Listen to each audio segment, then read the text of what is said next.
Welcome to my channel. My name is Priska Jordan and I make videos for women who value their personal style over fashion. In today's video, I want to give you 5 tips to organize your closet so it is clutter-free and it's easy to make your most stylish outfits. Let's get started with tip number 1. This first tip is going to seem so obvious when I say it, but I cannot tell you how many times I've gone in women's closets or their pantry or their bathrooms and seen that this tip is not applied, making their lives a little bit more difficult every time they're getting ready. And that is, you need to put your most used items in easy access, where you can visually see them to add them to your outfits, and where it's just the easiest to grab them off the hanger and go. That might seem obvious, but before you get judgy, take a look at your own closet. And are there pieces that you wear regularly that are tucked behind other pieces or folded in the bottom of a drawer? Or are there pieces that you don't use regularly that are the first things you see as soon as you open your closet? I want to make it easy for you to make your best outfits, and the way we need to do that is by eliminating decision fatigue. So if in the mornings you're opening up your closet and you're seeing a bridesmaid's dress, or you're seeing a cocktail dress, or a business suit that you do not wear regularly, then you're having to eliminate all of those options in your head before you get to your core clothing pieces. We want to eliminate any distractions of pieces that you're not wearing regularly or things that are more seasonal. So another way you can do this is by taking out your off-season wardrobe. Now, I primarily have 2 different seasons for my wardrobe. I have spring, summer, and I have fall, winter, because those seasons overlap within themselves. And so if it's spring, summer, my fall, winter wardrobe is packed away in a suitcase, well, in vacuum bags, and then in a suitcase. That's how it all fits. And when it's fall, winter, I pack away my spring, summer wardrobe because I know I'm not going to wear those pieces for several months. This helps eliminate decision fatigue about different off-season outfits that I'm definitely not going to wear when they're not weather appropriate. You can also organize your dresser drawers this way. The pieces you're reaching for the most, put them at the closest level to your hand. And the pieces you're reaching for the least, you can put them at the very bottom or the very top if you have a very tall dresser. Now in my wardrobe, that means that the pieces that are easiest to reach for are my underwear, things I wear every day, and the pieces that are farthest away to reach for are athletic wear, because although I do tend to wear athletic wear every day, I'm reaching for it all at once and it's all contained in one drawer.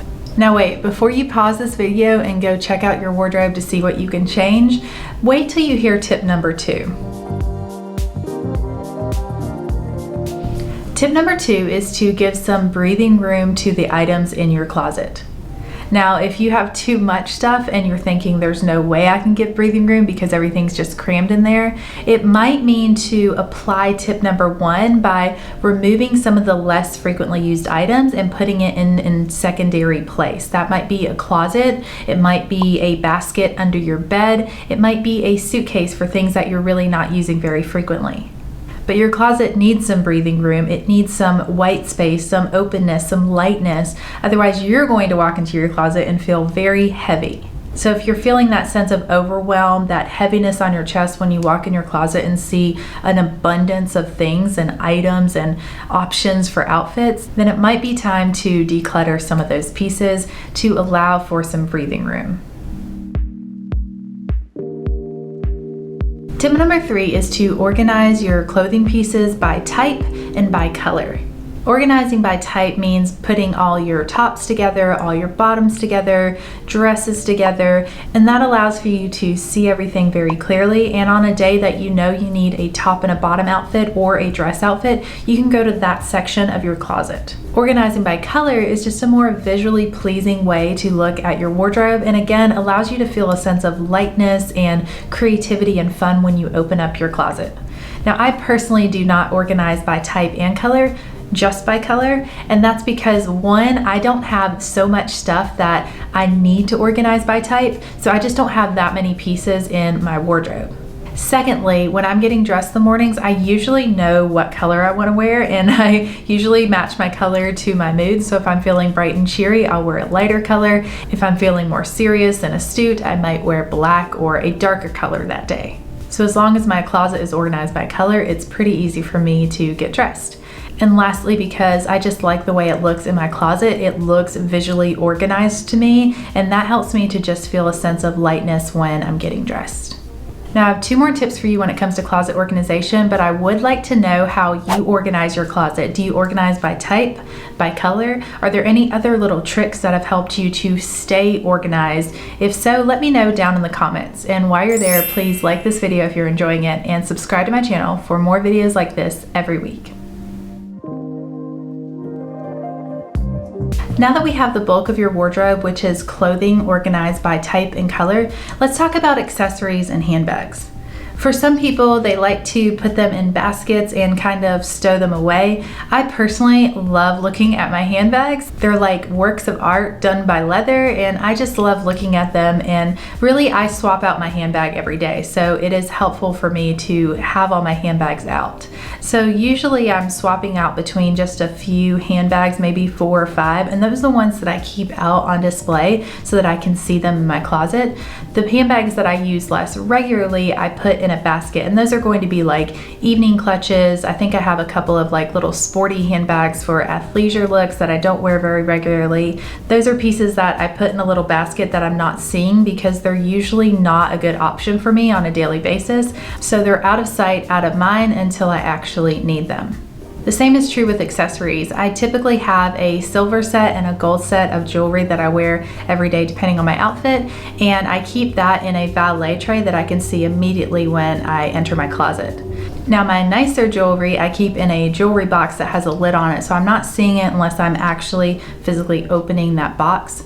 But if you keep all of your jewelry in a jewelry box, I would just say to put your most used items in the top tray and organize it that way, so you're not going through all of your jewelry every morning, at least mentally thinking what's going to match this outfit. If you have an everyday set, keep that closest to your eyesight, and that'll be your visual cue that you don't have to make all the decisions about all the jewelry options you have, just your pieces that you wear most frequently. I also tend to wear sunglasses with my outfits every day, whether I'm going for a walk outside or actually going to an event or dinner. So my sunglasses I also keep on display because I know that's something I'm going to be using every day. However, there are accessories that I use less frequently, and that includes headbands and scarves, and those are things I keep above my eyeline because those aren't pieces that I'm reaching for very frequently, but they at least do look organized, so they're not a pile of clutter at the top of my closet. They're organized, but just a little bit out of sight. And lastly, I have my display of hats, which you can see over in my corner. These are pieces that I want to be incorporating more frequently to make more stylish outfits. So those I keep on display, and it's just easy to grab a hat and walk out the door. Now for any organizational items that I bought, I typically get them from Amazon. I will link them down in the description box below. So if you're organizing your closet and you need some tools for it, then feel free to use those links. For tip number 5, I want to talk about my favorite category, which is shoes. I'm really lucky that in this closet I have a display, so I didn't have to buy any extra shelving for my shoes. But I think just keeping your shoes in a nice orderly fashion in some kind of shelving system, whether it's at the bottom of your closet or it's a stackable shelf, which I've had before as well, I think it's really important to keep it visually organized and have your most used items, again, at eye level or at hand level. The shoes you're not wearing quite as much, you can put them above your eyesight or below, maybe closer to the back of your closet, just so you're not taxing your brain with decision fatigue in the morning with all the different options of shoes when you know you probably stick to 2 or 3 pairs on a daily basis. With shoes, again, if it's off season, I will pack them away. I make sure to stuff them with the stuffing that it came with in the box so that they do retain their shape. But this way my winter boots are not cluttering my view in the summer when I'm not going to wear them, and my sandals aren't cluttering my view in the winter when I'm also not going to wear them. These are just some of the tips and tricks that help me to stay organized in my closet and create better outfits.